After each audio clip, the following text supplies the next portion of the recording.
I found out my husband cheated. When the baby came out the wrong color. I 29F never imagined my life would become the kind of story strangers argue about on the internet, but here I am. My husband and I have been together for 5 years and married for 2. I thought we had the kind of relationship people envied, steady, loving, predictable in the best way. We had the same routines, the same humor, the same goals. When I found out I was pregnant last year, he cried harder than I did. He rubbed my feet every night, brought me food cravings at 2 a.m., and told everyone he couldn't wait to be a dad. I had absolutely no reason to question him. Not one. Everything fell apart in the delivery room. After 20 hours of labor, exhaustion, and panic, I finally delivered our daughter. I remember being so relieved I could barely function. I kept waiting for the nurse to place her on my chest.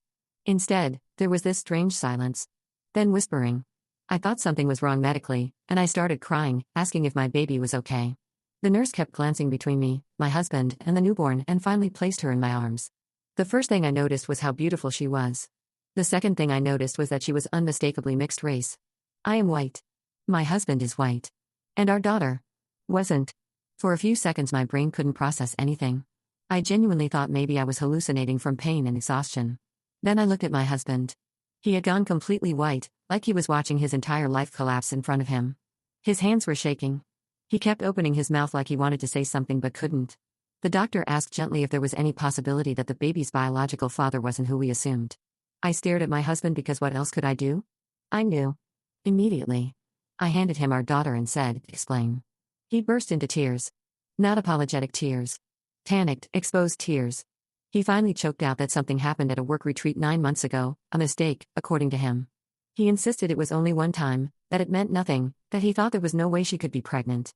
He said he didn't tell me because he didn't want to ruin the marriage over something that was already over. He kept repeating that he never wanted to cheat, as if the intentions mattered more than the actions. I was shaking so hard the nurse asked if I needed medication. I didn't. I needed distance. I needed a reality that wasn't the one I was suddenly drowning in.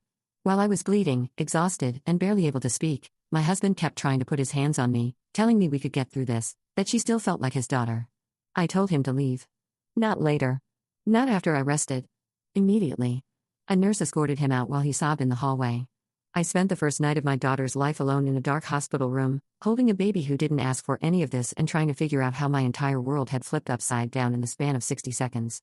Since then, everything has been a blur. He keeps texting endless paragraphs about how he wants to raise her as ours, how he'll do whatever it takes. The other woman, the real biological mother, has not contacted me, but apparently she and my husband had agreed never to tell me. They agreed. As if my marriage was theirs to manage. As if the truth was optional. As if I didn't deserve to know I was preparing to raise a child that wasn't mine, created during an affair hidden behind my back.